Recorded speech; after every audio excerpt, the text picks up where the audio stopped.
You are now entering Film Code.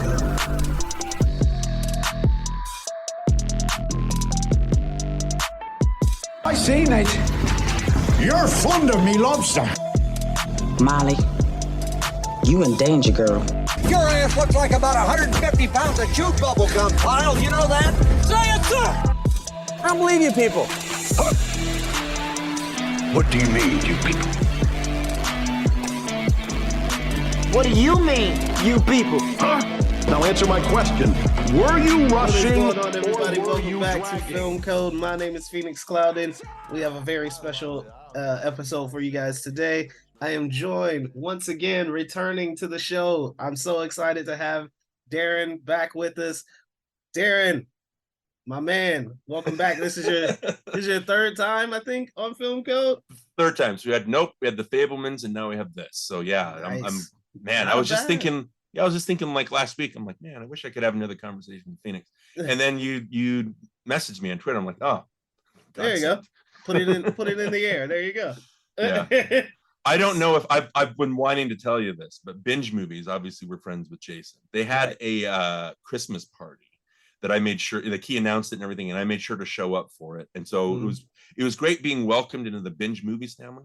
But the thing that Jason said that I thought was really funny was, he goes, I just want everybody to know that at this season of Binge Movies, the greatest love story has been between Phoenix and Darrin.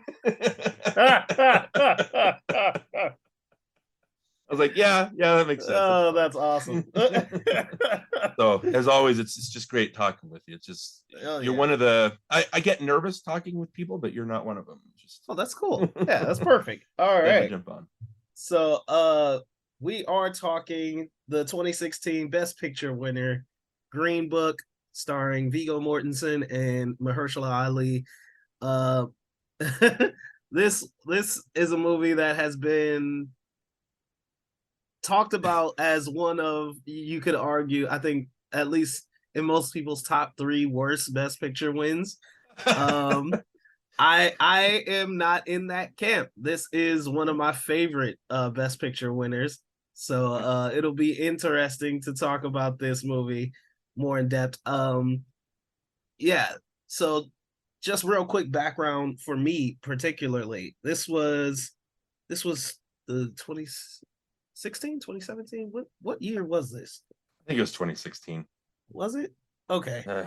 So it was 2016 when it came out, but it was the 2017 Oscars. I'm guessing that's how it went. Oh, okay. No, 2018. Sorry, we're getting that. Oh, it was 2018. Getting that wrong. Yeah. Okay. All right. Perfect. So 2018. So this was 2 years after I'd started paying more attention to the Oscars. And so 2016 had Moonlight, 2017 had The Shape of Water, and then this one was Green Book. And this was the same year with Roma, with A Star is Born, Black Panther, Black Klansman. Pretty solid lineup. My personal choice that year would have been A Star is Born. That was my favorite movie of the year.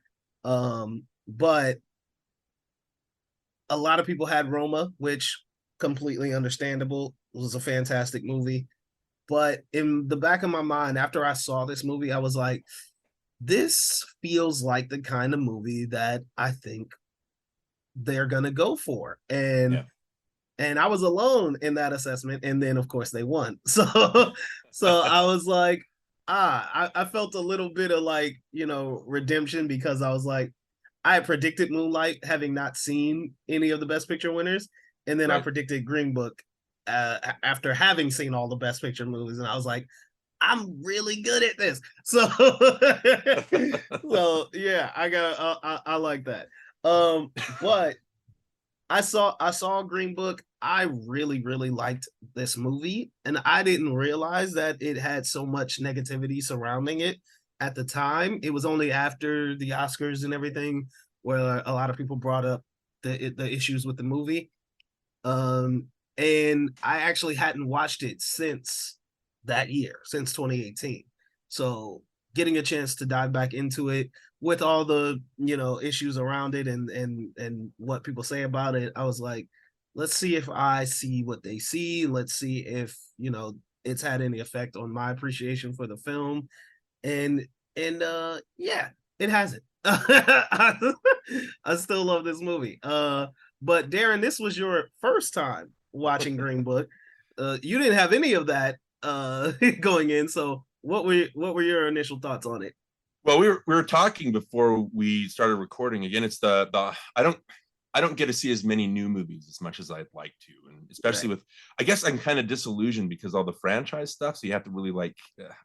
I'm so glad that you invited me on the third time to not talk about a franchise movies, because I get so tired of Yeah. nitpicking those things. But I avoid kind of watching new movies just because I kind of feel like, I've seen everything. Like everything's just a copy of a copy. And when Green Book, it got some accolades, and the acting. Mahershala Ali is, he won for Moonlight, so it's great that he won for this. It's like, wow, what Yeah. a good actor! Like, he's impressing people. So, but I tend to avoid even the ones that get nominated for Best Picture on top of winning Best Picture, just because everybody likes the Oscars. I'm more of the idea that, again, it's just old white people that are just voting what they think is important, right? Or what they deem other people should think is important, or I don't know, just either to score points or make them feel better about themselves. So when Green Book won, I'm not against watching any movie, but when it won for Best Picture, part of me was like, I can put that off a little bit. I don't need to see a Best Picture winner, because sometimes they're obvious, sometimes they're not, and I just have, like, what, 13,000 movies I need to watch. Right. So you making me watch, like, obviously I sat down again. I'm not against it, and within like half an hour I was like, this is fun, I'm having a good time, like, this is a good movie. Like, it's this movie at no point is a chore. I don't think there's anything. It's an entertainment. And yeah, if you dig deep, again, I'm not the guy to go deep into race relations, and I can't explain all that stuff. But it's a feel good movie, and in a way that's good, but in a way it's like it's a crowd pleasing movie about racism. It's like, I don't know. But you're right. Like, not that I predicted it, but when Green Book, and again, it's like, Driving Miss Daisy won. You have all these other. It just seemed like that's the movie that an old white Academy member would look at, and it makes them feel better about racism. It doesn't really confront it so much as it makes them feel better about them, and they walk out of it going, I understand racism, and they feel good about themselves. And I don't I don't know if the movie was completely striving for that, because you've got people like Octavia Spencer and Quincy Jones, and Mahershala Ali obviously taking the role. You've got people that are backing it, that believe in it, right? And so how am I to tell everybody what they should think of this movie? It's a crowd pleaser, and it has good performances, and I had a fun time watching it, but there's also a level of bullshit that you don't want to buy into. And so again, it's a grain of salt movie. It's like, yeah, I mean, this is, well, we can talk more about that stuff, but I liked it. I mean, it's a good, solid movie. It's a crowd pleaser, and I understand not just the old white Academy member, this is gonna be good to vote because it'll score us points, kind of thing, but also it's just a good. You walk out of it, feeling like you've watched a good show. So Yeah. anyway. Also in that year, so you had A Star Is Born, Roma, Black Klansman, Green Book. You also had The Favorite, Black Panther, Bohemian Rhapsody, and Vice. Having seen all of these, Bohemian Rhapsody was nominated for. Exactly. So Okay. having seen all of these, Vice and Bohemian Rhapsody were the two that was like, these shouldn't be here. They absolutely shouldn't be here. So I'm fairly confident they didn't get many votes. But the other six were some of my favorite movies of the year. Like, I really, really thoroughly enjoyed them. Personally, like I said, A Star Is Born would have been my vote. I would have placed Green Book actually fourth in this lineup, because Roma was amazing, Black Klansman was amazing. So those were my top three that year. But what you said about the Academy and what they feel like, I feel like that sentiment has been wholly felt since I've been paying attention to the Oscars from 2016 on. Because you get a movie like Moonlight, and in that lineup, it was the best film, hands down. It was the best film. But that was the year of the mix-up where they announced La La Land, and you know what I'm saying. And a lot of people probably, I think, smartly predicted that La La Land would win all the Oscars, because It's a movie set in Los Angeles. It's about the industry, is all the things that these guys love. And all white cast. Just hitting all the notes. And then you had this movie Moonlight, which was a gorgeous, incredible, beautiful film about starring all Black people and about this community that nobody really knows anything about. And so the beautiful thing about that was you actually had the best film winning Best Picture, and that rarely happens. That it was 2016 and it was 2019 when Parasite did it. Like those are the only times where you had almost unanimous consent from everyone that the best film actually won Best Picture. Or you could argue even last year with Everything Everywhere All at Once. Right. Well, when I say this, I don't mean that I don't mean to demean Moonlight, because I think Moonlight is, like you said, is a gorgeous, beautiful, heartfelt movie that's saying something, right? Mm-hmm. Occasionally they get it right. They have occasionally, to. Yes. Out of all these decades, they have to get it right at least. And again, I'm reminded of Silence of the Lambs in that one. First of all, that was in February, so it wasn't even released anywhere near Oscar contention. Wow. And Silence of the Lambs is a good, solid movie that's saying something, but it's not the type of. What's surprising is that's not the movie that's you think was going to win Best Picture. A movie about a serial killer that eats people's faces off. It's not like, but it's a quality movie, and so that's surprised. I don't want to demean the Oscars by saying they never get it right. I don't mean to demean Moonlight, because like I said, it's great. Parasite is a fantastic movie. So like I said, every once in a while they do get it right, but on the whole, it's right. You can predict what's going to win. It's not necessarily about what the best movie is, it's about what the best movie, I don't know how I want to, the best movie that's saying something that year, that's capturing the zeitgeist that year, that they're trying to make it. That's really what the Oscars are. But it's good when a Moonlight or Silence of the Lambs kind of breaks through. Yeah, and to me, this was one of those years where I really liked the movie that won. But yeah, you could argue biases crept into this one, and your description of a feel-good movie about racism. Yeah, that's very apt. But even as I was watching it again, the thing that stood out to me the most in this second viewing was really the acting. Mahershala Ali, obviously he won for his role in this. He's so good, and like having seen him in Moonlight, which he also won for, it's a totally different character. You know what I'm saying? And that's unique that he's pretty much the same guy playing these two very different characters. Juan, who's a drug dealer, and Dr. Don Shirley, who's, this venerated, celebrated musician. And he plays Don Shirley, who's very elitist. You know what I'm saying? He's a very elitist guy. But he's also a very lonely guy, and he's trapped in that loneliness. And I think he plays both sides of that incredibly well. Like, to me, it was a no-brainer. He was easily the best performance of that year. But yeah, to me, that's what came across a lot more was the acting in the movie, where I was really blown away by both Mahershala Ali and Viggo Mortensen in this. And I was like, Viggo had a much harder road in lead actor, but I felt that they were both really deserving, and they really carried this movie. And yeah, the comparisons to Driving Miss Daisy obviously are there, because it's very kind of similar to that. It is a very much like make white people feel good about racism type of story. Because the idea is that we can be friends, right? Obviously, Black and white people can be friends. We can get along. And it's always great to have a story like that in a time when there was so much overt racial tension. Yeah.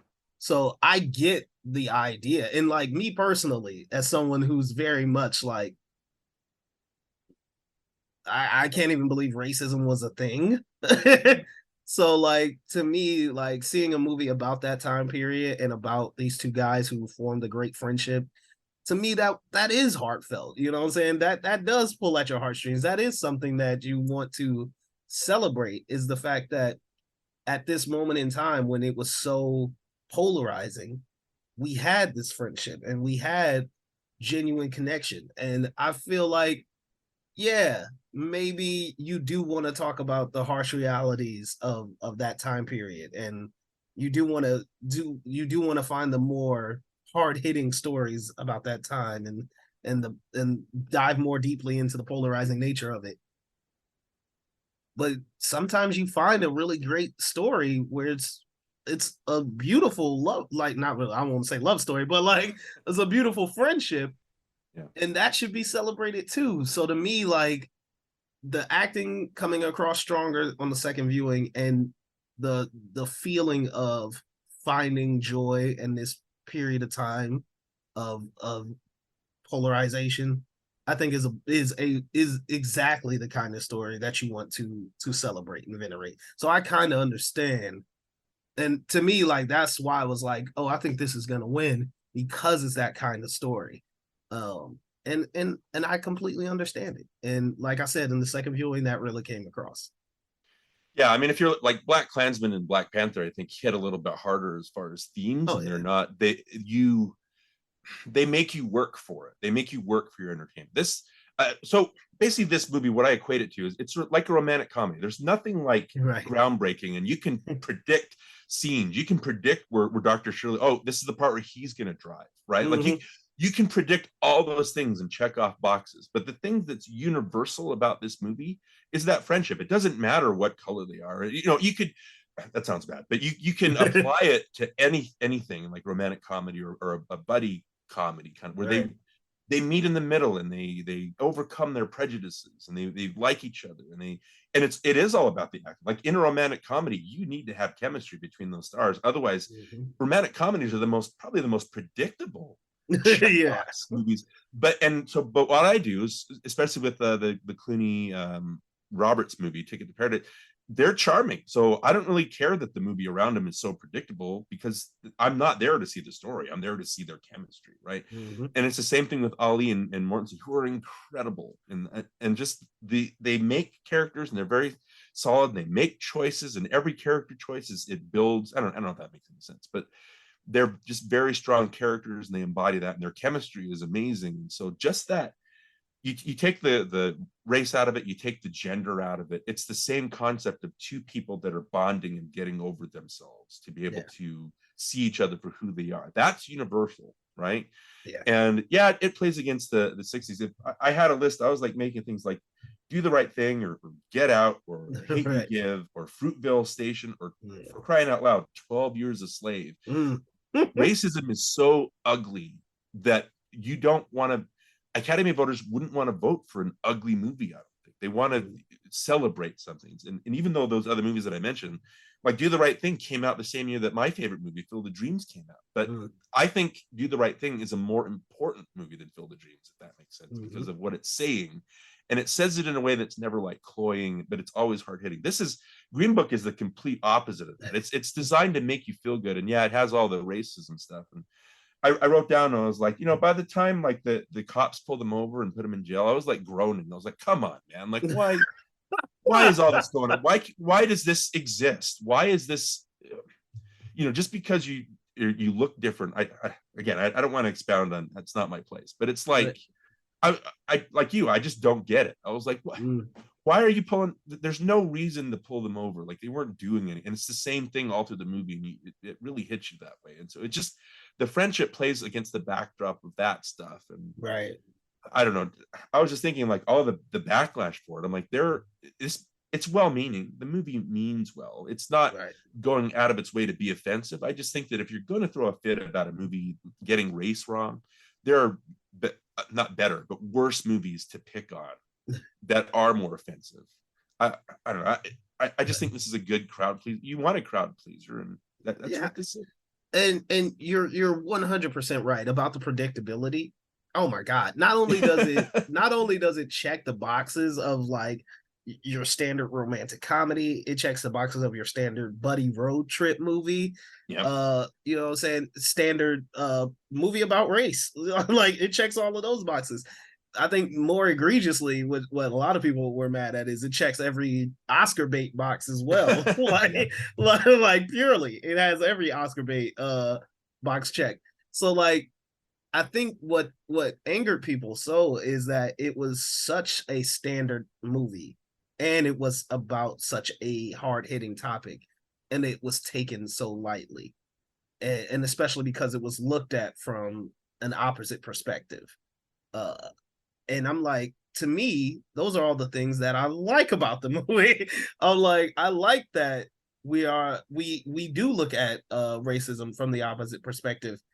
And yeah, it is going to be lighter because they don't really, you know what I'm saying, even in that time period, they didn't understand the psychological damage that period was causing an entire group of people. Many of them still don't, you know what I'm saying?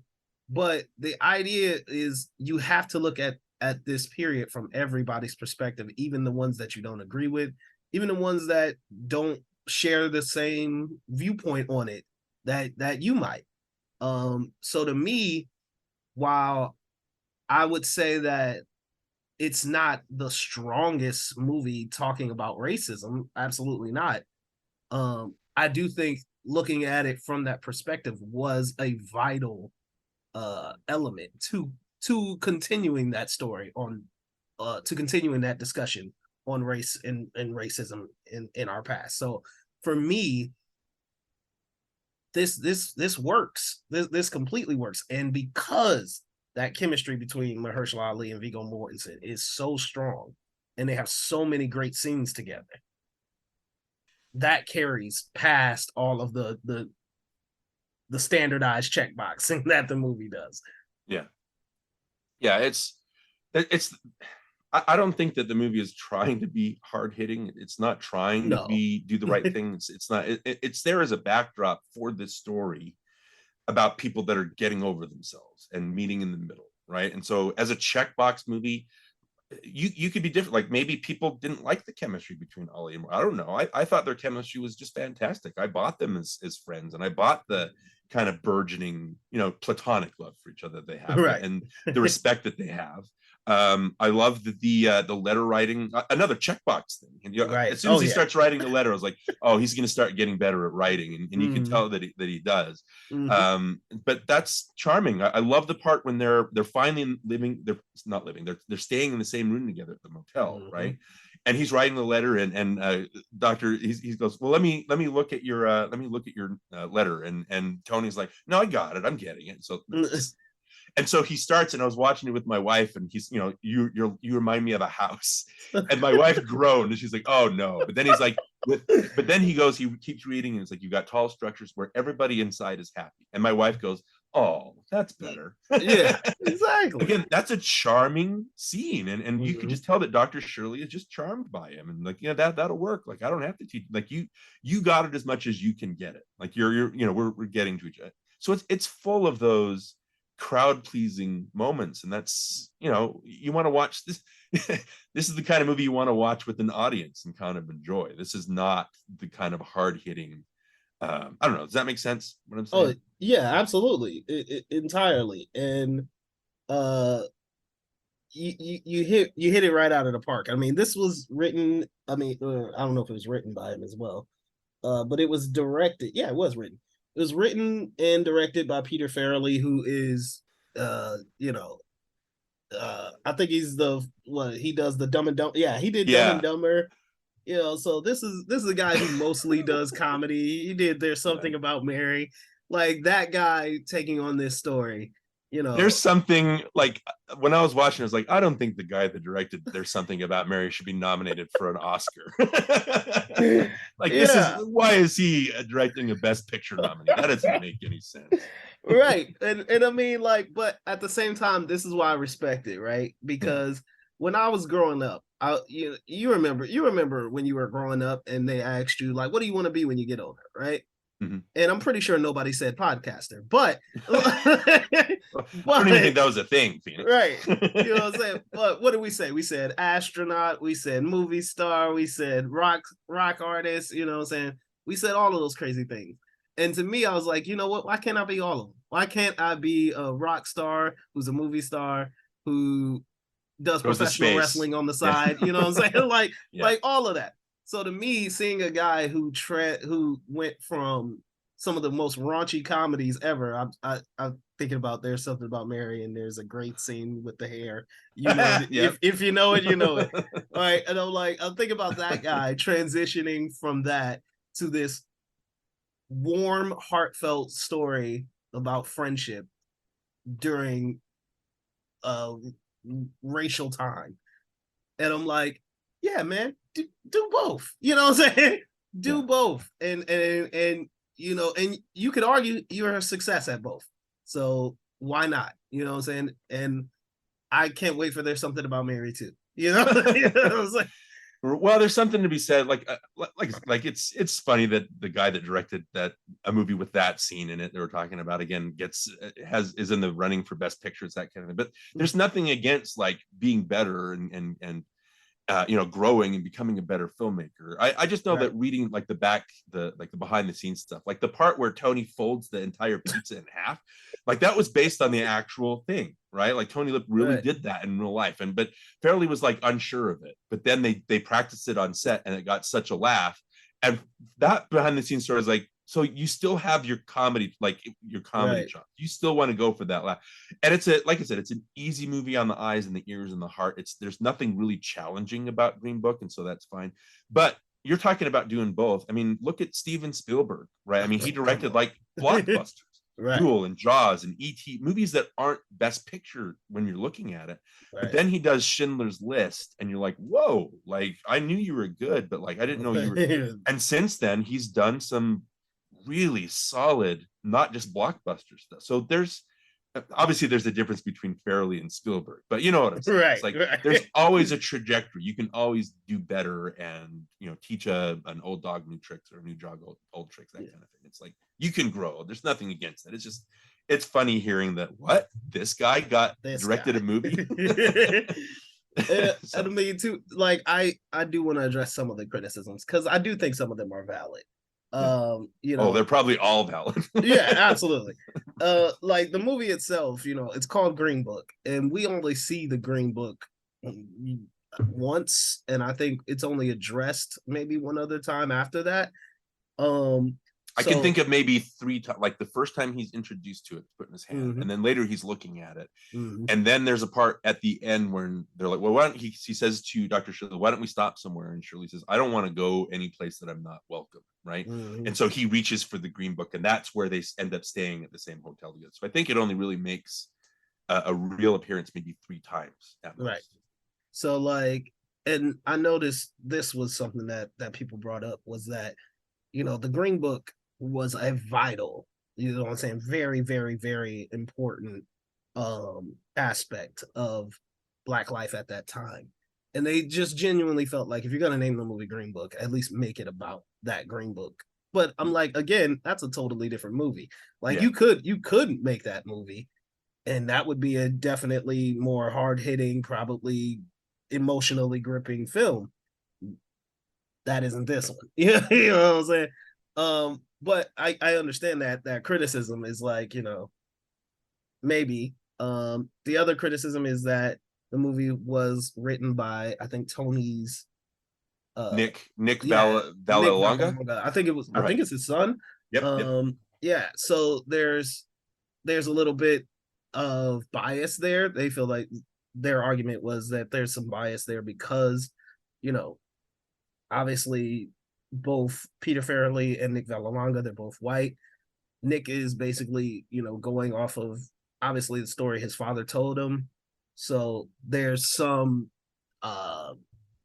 things that are embellished, some things that are not, that weren't there, yada yada. According to the family of Dr. Don Shirley, some things are misrepresented. And I'm like, that's fine. And this is the argument I always make in stories like this when you deal with historical people or events. If you want the truth, watch a documentary. Yeah, absolutely. That's what I say. Yeah. Like if you want the truth, watch a documentary. This is a movie. Certain events may have changed. It is based on a true story, but it is not a true story. You know what I'm saying? Like, That's why they call them fiction. So like for me, I don't care if it's not 100% accurate because it's a movie. You know what I'm saying? Like I'm like, I don't care if they never stayed in the same hotel that entire trip. It doesn't matter to me. For this movie, that's what has to happen. So like, yeah, certain things may be different. I don't care if he never caught him at a gay brothel or whatever. That doesn't matter. This is a movie. We're supposed to create tension. We're supposed to create different ideas, stuff like that. So to me, that argument has always bothered me in every movie, especially movies about racism and stories of the past. It's a constant criticism that, this is inaccurate, this isn't how it happened, yada yada. And I'm like, well, unless we were there and we had cameras to film it, we don't know exactly what happened. So we have to make our own stories. And that's it. If you want to know the truth, watch a documentary, read some books. Great. I hope movies like this encourage you to read more books and watch more documentaries. That would be fantastic. But as far as being 100% accurate, I don't believe it's ever necessary. Well, when you say stuff like that, well, first of all, I mean, this is from the perspective of like white people, like this is the white person's perspective of what racism is. And so there's always going to be a disconnect. Like, yeah, we can look at it. Like, movies like, Glory, which is great. But like when you tell a movie about the Black perspective from the white perspective, something gets lost in the translation. I always watch movies like that where it's like, this, like I said, the bullshit level. It's like, there's only so much that we can that I, as a white person or half white person, can understand, right? But like you said, I say that all the time too. It's like, and some documentaries kind of lean towards one way. It's like, watch that, read a book, read an article, stuff like that. I think what a biopic is supposed to do, don't take it as gospel. Never do that. Never do that. Right. So always, watch it as a movie and as an entertainment. But when you're done, like, don't go around saying, oh yeah, this is how it happened, without reading an article or reading an actual statement from Dr. Shirley himself. Like, go and find for yourself what all this means and then make the decision. But so I said two things. The three things that when you say about like truth versus fiction, right? Number one, I think my favorite biopic is Amadeus. And that gets nothing right. The main concept of the story is absolutely false. Salieri and Amadeus never had that friction and that conflict. But as a movie, it's a great as a movie, right? And you have the sound and the music that just makes it so sumptuous. I also think of Apollo 13, where the part where the Swigert stirs the tanks and everything goes to hell. And then, it gets to Tom Hanks, goes, Houston, we have a problem. And it's all dramatic. But when you compare that to the actual recordings of the people on the Apollo 13, upon that ship or whatever, it's completely dry and completely like scientific. And as drama, that wouldn't work. Like, what's going on up there? Houston, we have a problem. It's not, that doesn't make for a good movie. And then I hate doing this, but defending Bohemian Rhapsody even a little bit. I know people like just railed against how fake and how, they never had the conflict where they broke up and all this stuff. It's like, number one, Bohemian Rhapsody that's maybe the ultimate box ticker movie as far as biopics go. So to me, it's not, I just like it. I like it because of the Queen music. I love listening to the Queen music. But as a biopic, it's got to be one of the worst as far as the factual stuff. But I'm like, well, you have to do that for drama. Like, why, if they never have any conflict, like, you don't have a movie. It's like, that's what you watch a documentary for. It's to get involved in the situation. But it's the innate drama of the actual situation instead of just trying to fictionalize stuff. So I absolutely the factual stuff, like I said, they're well-meaning and they did do all the research. It's funny hearing Farrelly say that he didn't know that some of Shirley's family was still alive. It's like, so you didn't like do the complete due research. Diligence. So I don't know about that, but as a movie, like I've said, and we'll probably say again, it works as the romantic comedy kind of box ticker. So well-meaning as it is, I have to take all that. please, anybody listening to this, if you're watching a biopic, don't take it as gospel, because that's not what you're signing up for. 100%. And yeah, like if Don Shirley's family is like upset, like I get that. You know what I'm saying? You do want to try and at least involve them and make sure that you have at least close to factual information. You may even be like, hey, we're gonna change this up here and there just so because it works better as a movie, but you got to let them in on that. You know what I'm saying? So in terms of like directors doing their due diligence, probably not. He probably needed more seasoning on that. So that 100%, I get it, fair criticism, no question. But it doesn't change the movie for me. Like for me, I'm still like the story that is told here, the way that it's done is so really, really, really good. And we haven't talked about the technical aspects of this movie. Speaking of, Peter Farrelly as a director, I mean, the cinematography in here is insane. It's like, especially when I think about that lineup, right? Is it nearly as good as A Star Is Born? No. Is it nearly as good as The Favorite? No. It's not nearly as good as Roma. Absolutely not. No. But it is really, really good for the story that it's telling. For what it is. Yeah. For what it is. And I'm so impressed with it because of that. Like it's not looking to be the best cinematography of the year. No, absolutely not. But in its movie, in its setting, it works. It works very, very well. The editing, you can't get better editing than that. I'm like, as far as this movie is concerned and the beats that it hits, it is smooth sailing all the way through. Like when I went to rewatch it and I saw it was like 2 hours and like 21 minutes, I was like, this movie's that long? I'm like, I genuinely thought it was a 90-minute movie. like I was like, because I'm like, I know all the beats. Maybe it's because the beats are so predictable. I'm like, this breezes through. You know what I'm saying? Yeah. So when I saw it was a over 2 hour movie, I was like, get out of here. What is that? Credits? No. I was like, yeah, because the editing is so smooth in this movie. It works so incredibly well.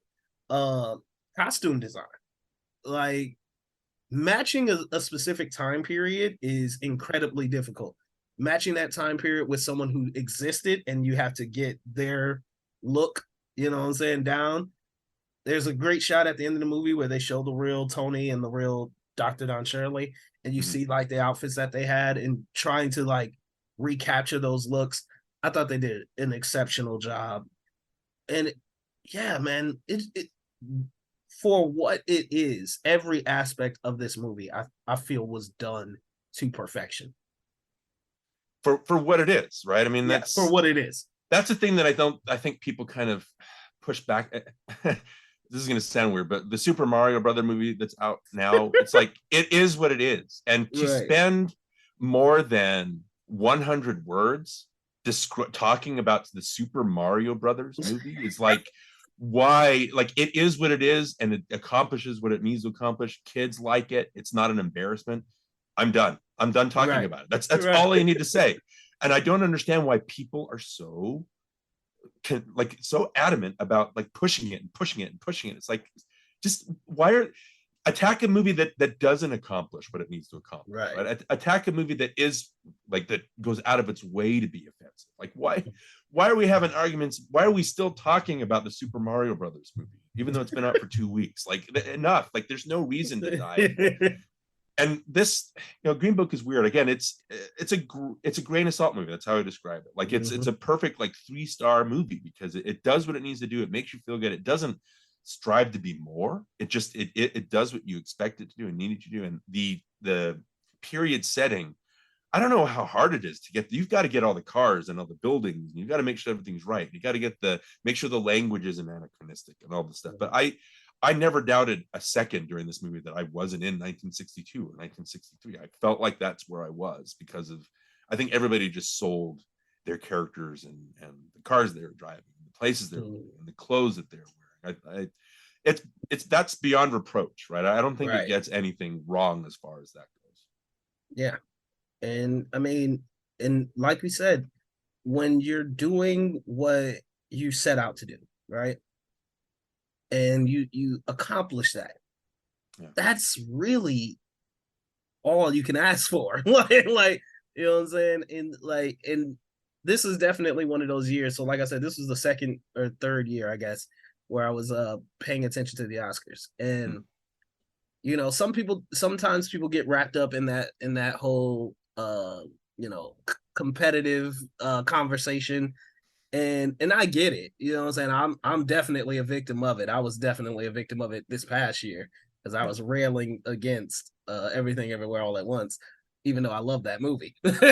But like, I think that conversation has a tendency to distort the reality around that film, you know, and oftentimes this is why I'm really happy that we talked about this movie, is because it's great to get past that year when it was all the conversation, and you can just get back to the movie itself and just be like, okay, how do I see this movie now outside of the competition aspect of it all, and what is it about, and how is it accomplished? Is it done well?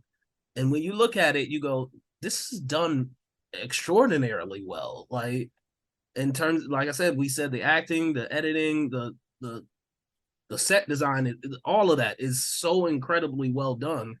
You can't really be mad at the fact that they achieved what they set out to achieve. Like, in terms of, you know, if somebody came to me today, was like, here's the script, here's what I want, here's what time period it's set in, and I deliver on all of those, I go, well, you know, like 2 thumbs up, man. That's what you want. And I know, like, all the dirtiness of like some stuff makes people uncomfortable, particularly about who's telling this story. But like I said in the beginning, I think it is vital. It is definitely vital and important to hear other perspectives on this situation, because it's a good way of knowing where they are in that conversation and how far they need to come, and exactly where we can meet at the same line, which is exactly what this movie is about. So right. So let me ask you, I wanted to ask you a question, because when you said, are you busy this Saturday? And I was like, oh, great. Like, I'm going to have to go out and see like what came out this week. So I'm going to have to go see it. So that was the thing I was worried about. But when you said Green Book, I was like, oh, great. I've never been against watching that movie. I'll go home and watch that. But my question for you is that why you chose it for this week's movie? Because you're removed from the controversy? Was there another reason to talk about Green Book this week? Definitely being removed from the competition of it was definitely a big reason. It's also because I hadn't seen it since then. And I was like, you know, I really need to, because I defend this movie hardcore. Like, I'm the one sole person on film Twitter who's like, leave Green Book alone, you know. So I'm like, you know what, let me revisit this and see if I still share those sentiments, or even if I agree with the criticisms. And like, as I was watching it again, I had those criticisms in my mind, and I was like, you know, I totally see the criticisms. I get it. But I'm like, it doesn't shake in any way, shape, or form how I feel about this movie, because it is such a warm, lighthearted, easygoing film. About a difficult subject, in a difficult time, yes. But the fact that they went that route is such a rare voice in those types of stories, you know. And I don't really get the issue, because, like, yeah, we had Black Panther, we had Black Klansman that year, which are definitely more hard hitting in terms of the themes. But it's not like the Oscars haven't gone for hard hitting theme movies about racism. 12 Years a Slave won Best Picture. You know what I'm saying? Like 3-4 years ago. I mean, 3-4 years before then. You know what I'm saying? So there's, and Moonlight won two years prior. You know what I'm saying? Yeah. So it's like, it's not like they're 100% against telling hardcore stories from this perspective. But in this year, you had this rare, like incredibly rare story of telling racism from this other side, from this other perspective. While it may not have been a worldly perspective, and it may not have been one that you particularly agree with, I do think that it was a vital storytelling moment, and we should have more movies like it, because I think that would be tremendously effective. Okay, yeah, that's great. So I've got a confession to make. Like I mentioned 12 Years a Slave before, and I'm so like Oscar averse that I'm surprised. Like that won Best Picture. I didn't even know. Yeah. But looking at 12, that's another one that they got right. Like I wouldn't like looking at 12 Years a Slave. I'd be like, oh, that's not gonna win. People aren't gonna like that. Like it's you know what I mean. But it's like I said, it's a great movie. It's saying something. It's so hard to watch. It's like a horror movie. And so again, it's surprising that won, but good on you, Oscars. Way to go, Academy members. I'm glad you're able to.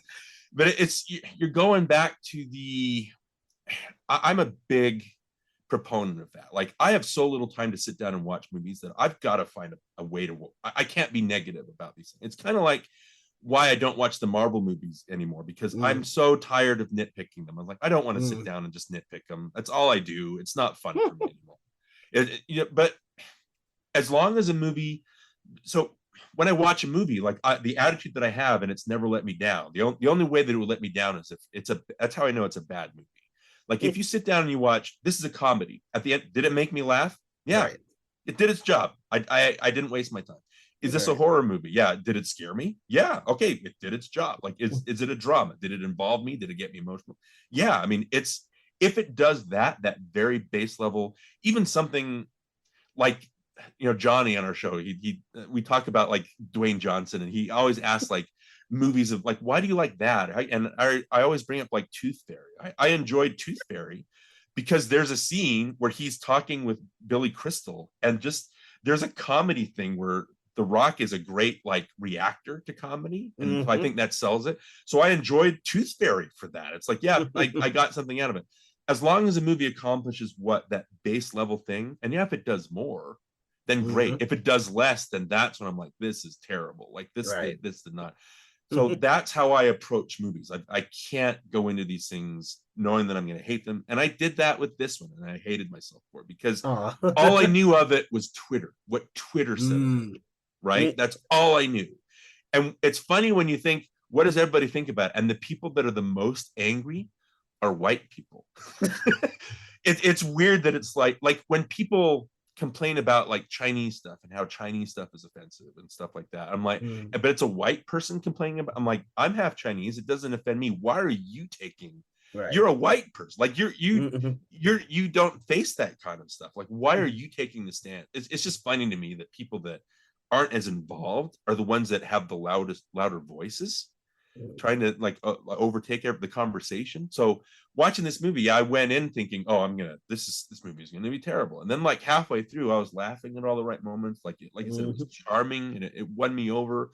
My wife, who wasn't watching it, but was in the room, like every time she would sit down and would play on her phone or whatever, she would laugh at the appropriate. So even if you're not watching, the dialogue gets the appropriate stuff across. This movie is, it's got the racism as a backdrop, it seems like. And again, I don't mean to sound insensitive when I say something like this, but it's got it as a backdrop. But the heart of the movie, again, is about these people that are from two different worlds that meet in the middle and that change over the course of their journey. And so they're a little more like each other. They can see each other better. That's the point of the movie, right? And that is what it accomplishes. But again, I don't know if it's because I just thought the chemistry between Mortensen and Ali was so good that it sold it for me. Somebody else could look at it and think, oh, I didn't like them at all, and maybe the movie doesn't work for them because of that. But at the end of it, I just felt like, this is a journey about people that see each other, and that's a universal theme. And I don't know, that's something that seems to be overlooked when people talk about this movie. I don't. This movie isn't trying to be 12 Years a Slave, guys. Right. And I know not every movie has to. The heart of the movie is that friendship, and I think it succeeds on that level. Absolutely. And I would be remiss if I did not bring up Chris Bowers, who was the composer for this movie and played Mahershala Ali's hands. Yeah. Anytime he touched the piano. Fantastic job. Chris Bowers is becoming one of my favorite composers, slowly and surely. The movie Chevalier, which I don't know if it's come out yet, I got a chance to see it at the film festival down here, and amazing composition on that movie. Yeah. Dude's really, really good. So he was fantastic here. That one I think he might be even a smidge better. So yeah. Shout out Chris Bowers. Just incredible talent. Hope you get some more recognition and some more work in the future. But yeah. I also liked the first note I had that I wrote down was Linda Carderelli is in this. I didn't Linda know Linda Carderelli. And yes. like I've had a crush on her for I don't know how long. So beautiful. It weirds me out in the Scooby-Doo movies. Like in the cartoon, Daphne was the attractive one, right? Right. And it's weird in Scooby-Doo that I'm like, oh, Velma's kind of doing it. It's so strange. So but she's not just a pretty face. I think she gets the attitude right. The way that she plays, I can't remember what is her Dolores, right? Dolores, yes. She plays the Linda Cardellini role. I mean, she's the person that can see through the bullshit. She knows her husband. She knows that he's full, but she lets him be who he is, right? I love that she's what I loved about her character. She's touched by the letters. They're getting to her, but I loved at the end when they welcome. And again, that's the thing. It's like, of course he's going to come in for Christmas dinner. Like they have to do that, right? And when she hugs him and she says, "Thank you for helping with the letters," I was like, what a smartly written character. I love characters like that. And so she, I like that she played that role, the typical role, and I like that she's in a Best Picture winner. And so, a shout out to her as well. I think she was just a great kind of support.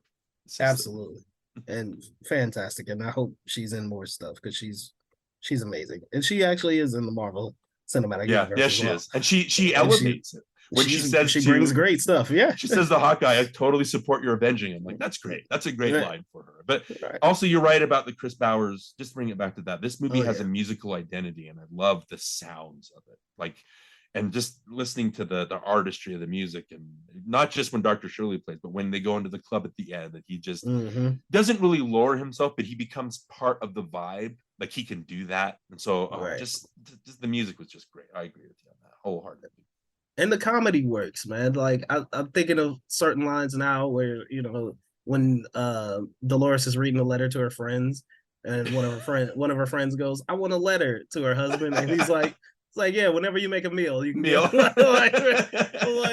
Great stuff. And like at the end, when Tony fires a gun in the air because he knows that somebody's after Don Shirley, and Don's like, "I knew you had a gun." like great stuff. It's great stuff. And like when it does go hard hitting, like there's a particular moment when Dr. Don Shirley, when the car breaks down or something, and he realizes that he's not too far from a cotton picking field, you know what I'm saying? And he sees that, and it's like he has to reconcile with the fact that his life is very different from these people's lives, and that he can't connect to them because of that, but he feels guilt also because of it.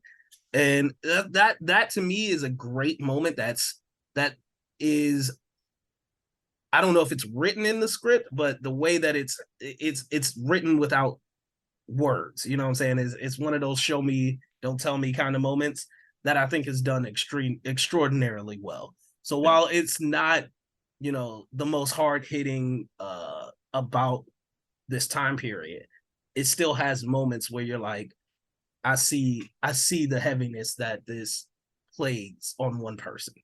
The part that really, and it's another box ticking moment. The part after they get out of prison, it's again the crowd pleasing thing where those stupid idiot racist cops or whatever, they get put in their place. And I yelled at the screen, I'm like, make that guy let him out of the cell, make him let him out, right? I mean, and that's a crowd pleasing moment. But when they go out and they're arguing, and Dr. Shirley's like upset because it's like now he sees me as, Kennedy sees me as garbage, right? It's like, and they have that argument about meritocracy where, and again, it's a you have to have that in here, and it's another box tip, but they play it so well. I love that he gets out and he's like, it's not about like social class, it's about talent. Like, and so we're from the same worlds but different worlds, and they're yelling at each other, and Tony sees it and he puts his hand on his shoulder, and they have that moment where they see each other, and they need to have, I say it's a box ticking moment, but you need to have that so they're able to get that hard-hitting moment so they can get over themselves and actually see each other instead of pussyfooting around the topic. You know what I mean? You have to have that in there. And I think because Ali's acting is so good and Mortensen's reaction is so good, that movie, that moment in the movie sells what it's trying to say. And but I'm glad that it was in here, even though it was something that I did predict would happen. You know what I mean? So I mean, that scene alone is literally Oscar bait checkpoint. It's the vehicle, the MacGuffin that we're using to travel around. We have to get out of it now, and it's raining. And then we got to have this very emotional conversation. You know what I'm saying? It's very Oscar checklist. After we've been in prison, after we've been in prison, of course, all of this. And then we get to the heart, the meat of our differences right then and there. Like, obviously, it's all like, standard checkbox stuff, but it works. It works because you have two of the most talented actors in the world performing that stuff. So especially when I watched it again, I was like, oh, here comes that here comes that guaranteed Oscar scene right here. And even still, I was like, that was awesome. like it works for this movie entirely. So you finally seen it. I'm so happy that you did. I got a chance to rewatch it. I'm so happy that I did. What is your final rating for Green Book? So again, I'm sorry, my memory is so bad. This is out of 5, right? Yes. So we talked about it. It accomplishes what it needs to accomplish. It doesn't accomplish more. It doesn't go above its stature, I guess you could say. I don't mean this to sound like a negative review, but maybe my looking at reviews are different. Like, I think of a 5-star movie as a movie that changes the face of filmmaking forever, right? And those are rare. A 4-star movie is a movie that's, it's great. And maybe I haven't solidified my feelings on it, but it's great, and it goes like above and beyond, even though it doesn't break any rules. I would have to put this at like a 3.5 out of 5 because, again, it does what it needs to do. It sets out what it needs to do. It's a good quality movie, and it's going to sound weird. It's a comfort movie, right? It's a movie that I would put on just to enjoy, but about racism, right? You know what I mean? It's like, why is this a comfort movie about racism? And so that's a little bit weird. So again, I can see through the bullshit of what it's trying to do and the obviousness, but it does the obvious stuff so well, and the acting is so good that it can't go lower than 3, but I can't put it higher than I can't put it quite as a 4 because it doesn't go above and beyond. But for me, it's just a 3-star, 3.5 is like a good, solid, nothing is really wrong with it per se, kind of movie. It's just a good accomplishes what it sets out to do movie. So I agree with all of that entirely. I think what nudges it up just a little bit for me is the technical aspects, because so much of them are done so well. Like yes, we have a gifted director stepping out of his normal field and executing that is awesome. You got two of the most talented actors in the world, in your movie, killing it. You have a solid script. I'm not even mad at your script. I think your script is beautiful and touching. But it's the fact that your sound is so good. It's the fact that your score is so good. It's the fact that your set design and your costume design is so good. Your editing is so good. Your cinematography is so good. Like, there are moments from this film where I'm thinking not just about the acting and the dialogue, but I'm thinking about how it was shot and how it was cut together. And I'm like, to me, when you get me on on not just your in front of the camera stuff, but also on your behind the camera stuff, you've done an excellent job. I agree with you that a 5-star movie is one of those movies that like literally changes the game, and those are incredibly rare. To me, this is a solid 4-star movie. Because like you said, I could totally revisit it, and it's a weird comfort movie. But I know a lot of people who have weird comfort movies, so this one gives me comfort.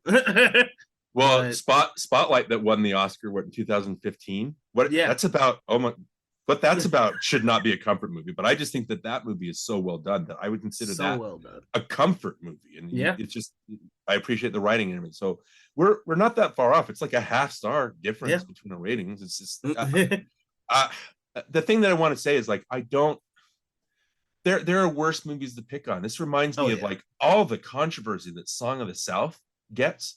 And when me and my wife finally sat down and watched it, I'm like, this movie, first of all, it's not good. And second of all, it's like, why are we picking this movie to take the stance of what's wrong with like Hollywood and all that stuff? It's like there are so many different things that we can pick on instead of this. Like it's innocuous, it's well-meaning. Yeah, it kind of maybe doesn't hit all the points that it needs to hit, but it's, I don't know, man. Like, don't pick on a crowd pleaser. There are other fights that we can fight.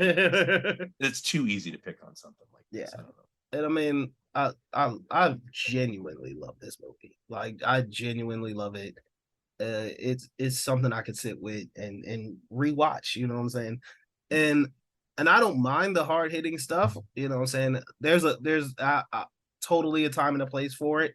Yeah. You know what I'm saying? I've rewatched Moonlight multiple times. I absolutely adore that movie. I've rewatched 12 Years a Slave at least twice. You know what I'm saying? Yeah, that's a hard movie to sit through, but it's awesome. Django Unchained is also a great movie, but I think that one has the revenge porn in it, which is awesome. So that makes sitting through that great.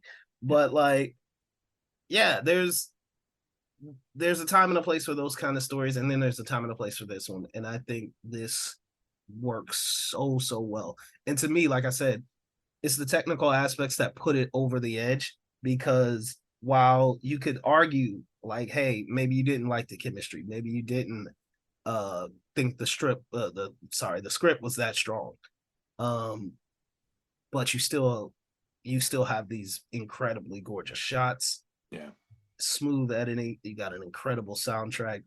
It's other things to appreciate, even if you don't appreciate the other stuff. So to me, I think when you have that, you have a fascinating film that you can enjoy. One of the things that I say a lot of the time is, you know, if I'm at a movie party, right? If I'm at a movie party where everybody's like, bring a movie to watch, I would bring this. I would totally bring Green Book.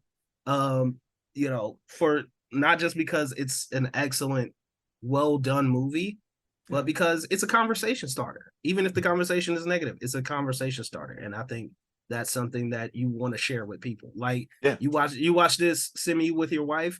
Like, I would have loved to watch this in a crowd. I didn't even get to see this in the theater when it first came out, but that would have been an incredible experience to see this with other people, to get that see how it works. See how it works, you know, and get that response. And I think, I truly think, you know, especially when you're voting on these, they have Academy screenings where they go, you know, together.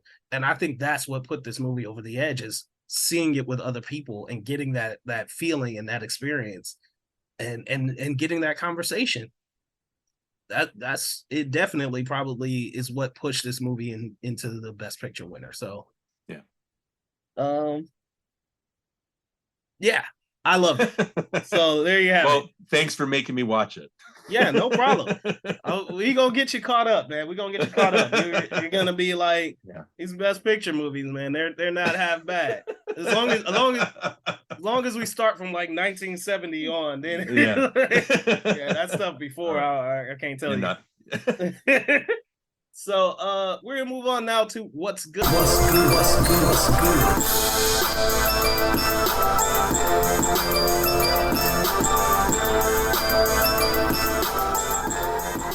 Good, Darrin. What have you seen? What would you recommend? What do you got? Well, we just recorded an episode for NostalgiaCast on Crimson Tide, and we had a conversation with James Coddington, who's the Tony Scott guy. Anyway, it got me on a Tony Scott kind of kick. I don't give Tony Scott enough credit because he's just an over-the-top like stylist kind of thing. Crimson Tide, we talked about how the style actually, I think that's his best because the style works for the story being told. But we started talking about our favorite Tony Scott movies, and I wanted to talk about The Last Boy Scout. But I just think, like, as far as I'd rather watch a Shane Black movie that he directed because he gets himself better than anybody else. But still, I didn't get a chance to talk about The Last Boy Scout. So I went and I call it one of my guiltiest of all pleasure movies. So I went back and watched The Last Boy Scout again. I do that a lot. Instead of watching new movies, I watch movies that I've seen dozens of times. Right. But again, Last Boy Scout is a great buddy comedy. We're talking about like just Green Book buddy comedy stuff, but it's got a lot of great lines. There's obviously Damon Wayans, Bruce Willis. Bruce Willis is another thing since he's been in the news recently for his dementia. And it just reminded me, number one, Tony Scott can make a good crowd pleaser, a good quality movie that you go to see with an audience. And also Bruce Willis was a movie star. Like he's a bona fide movie star, like a Cary Grant or a John Wayne, where you went to go see him because it's Bruce Willis. And so, yeah, again, I could name off all that. My favorite part of Last Boy Scout is when they are there's Wayans and Willis are together, and Willis looks over at Wayans is like, leather pants. Wayans goes, yes. It's like, you wear those? Yes. What does something like that go for? Wayans goes, $650. $650? He goes, yes. You wear them? Yes. They're pants? Yes. They don't come with like a TV in them or something. One of the all-time great conversations, and the movie is just full of those. So if right. hasn't seen The Last Boy Scout, again, there's the Lethal Weapon kind of dynamic, but it's that was just it's always a fun movie to go back and visit. So yeah, Last Boy Scout. Awesome. And Tony Scott. Go watch other Tony Scott movies. Tony Scott, man. Rest in peace. Incredible filmmaker. Yeah. Does not get nearly the credit that he deserves. But it is a really, like you said, very stylish director. And I think because he makes movies that only accomplish what they set out to accomplish. Yep. Yeah. Very much so. So for me, I finally got around to catching a documentary that I've wanted to see forever. I'm in school, so I have a film class, and this was assigned to us. So I was so very happy to finally knock it off of my watch list. It's been on there forever. So I got around to seeing Paris is Burning, which is a documentary set in the 1980s, follows members of the gay, Black, Latino, transgender community. And just dives into their life and the life of ballroom culture. It's literally the film that is the reason that we have RuPaul's Drag Race today, because so much of the culture was exposed to the world because of this documentary. Madonna, who did the song Vogue, she did it because of this movie. And you love movies like that push things that are hidden in the culture into the mainstream and makes it more accepting and tolerant. So to me, this was an excellent movie. I was finally so happy to finally knock it off my watch list. Beautifully stylized, incredible stylized film. So check it out. Paris is Burning from me, and Last Boy Scout from Darrin. Great picks. I hope you enjoy both films. So we're going to get them out of here. Darrin, let everybody know where they can find you, sir. I'm just at DW Lundberg on Twitter. That's the only place you can find me. Check out NostalgiaCast. We're having a fun time during our 90s run. Again, Phoenix, you were a part of that. We talked about Ghost. Yeah, check us out. We're having a great fun time talking about movies that we love. Absolutely. And you guys can find me on Twitter at I'mHOReviews1. That's the number 1. And on Letterboxd under PA Clouden. And as always, guys, please follow the show on Twitter and Instagram at FilmCoPod, and we will see you guys next week. We're out of here. See ya. Peace.